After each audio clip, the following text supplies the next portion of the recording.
Welcome to Module 201D on Induction, Inductance, and Inductive Reactance. In this module, we're going to be looking a lot closer at the different things that could affect our circuit.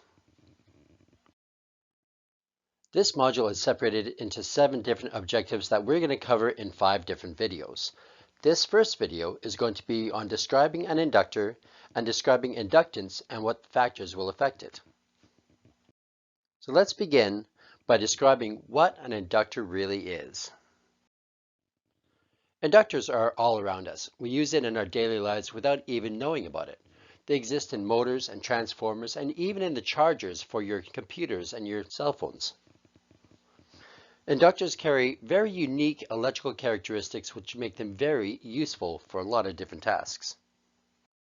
An inductor has 2 physical properties that we need to be aware of.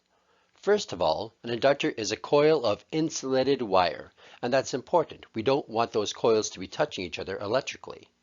Even if the wires don't look like they're insulated, there is a very thin veneer on that wire to keep them electrically separated between one turn and another. The other thing is that that wire must be turned around what is called a core, so the material that's inside the actual winding itself. When it comes to core material, we have 2 different types of core material. We have an air core, which would include anything such as, well, air obviously, but also cardboard or plastic or ceramics. An air core is a core that does not hold any magnetic value at all. The other type of core that we have is called an iron core. An iron core is typically made of soft iron and it has magnetic properties. With an iron core, it actually strengthens the magnetic field of the inductor, thereby improving its output. Now, since an inductor is a coil of wire, it has a resistive property as well. So it has physical resistance as well as the property of inductance. So in real life, there's no such thing as a perfect inductor. And we wish to represent that by showing the resistance aspect and the inductance aspect as a series circuit. The 2 bars over top these symbols represents the fact that this is an iron core. If those 2 bars were not there, we would assume that it's an air core instead. Overall, an inductor is not anything very special. It's just a coil of wire around something. What we're going to look at next is inductance, which is what makes an inductor so special. What is happening inside that coil to make it such a great and valuable aspect to our electrical circuits. The definition of inductance, it is the property of an electrical circuit that causes an electromotive force to be generated by change of the current flowing in that circuit. Basically, inductance is a circuit's ability to store energy as an electromagnetic field. The stronger the electromagnetic field is, the more inductance it's going to have as well. This is why the type of core that we have matters. Air cores cannot help in a magnetic field, however, steel cores can, and they will amplify that magnetic field, thereby amplifying the inductance of our core. Most of the inductors that we have in the field are built in order to strengthen that magnetic field and improve the inductance. So where we have resistance, that's a direct opposition to current, we have inductance, which is the opposition to a changing current. Since the strength of the magnetic field of an inductor will affect the total inductance, there's a few different things that we can do in order to change the inductance of a coil. First of all, the number of turns inside that coil will affect the amount of inductance. The more turns I have, the stronger my magnetic field is because those magnetic turns help each other out. The second thing that will affect inductance is the permeability of the core. Permeability is the ability of the core to accept the magnetic field.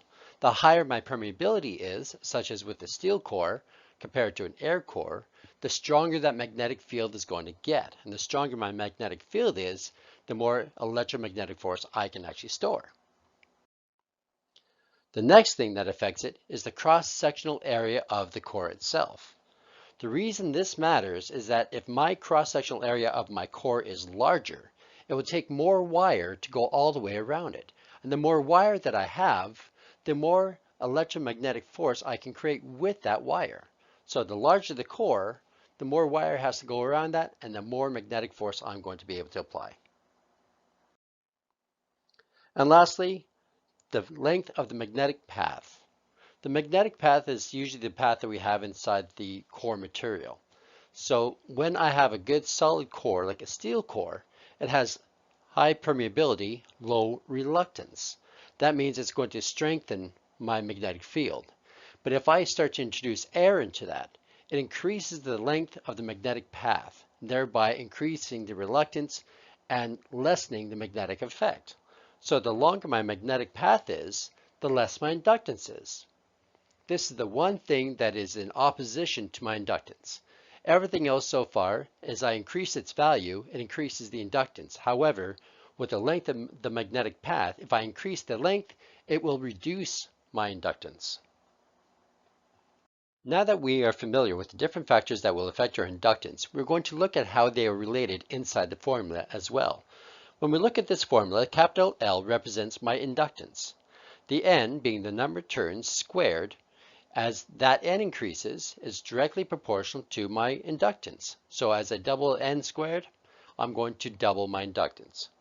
Also, my permeability of my core, so that magnetic value. How is that core really going to help with that magnetic field? As I increase my permeability, it's got a direct relationship to the inductance. One goes up, the other one's going to go up as well as the area of the core.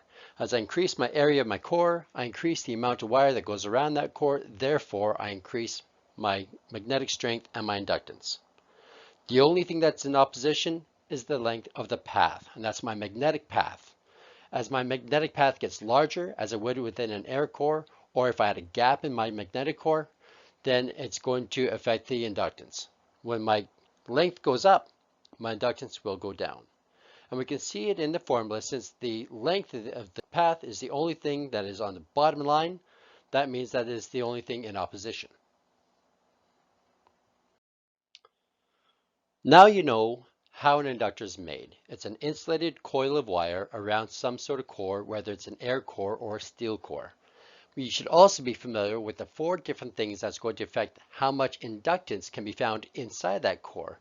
And it is dependent on the number of turns, the permeability of the core, the area of the core, as well as the length of the magnetic path. Make sure you're familiar with all those terms and how they are all related, and make sure you understand the formula that we showed you on the last slide. You can now return to Blackboard and do the worksheet and complete the self-assessment, and then we will continue on to part 2.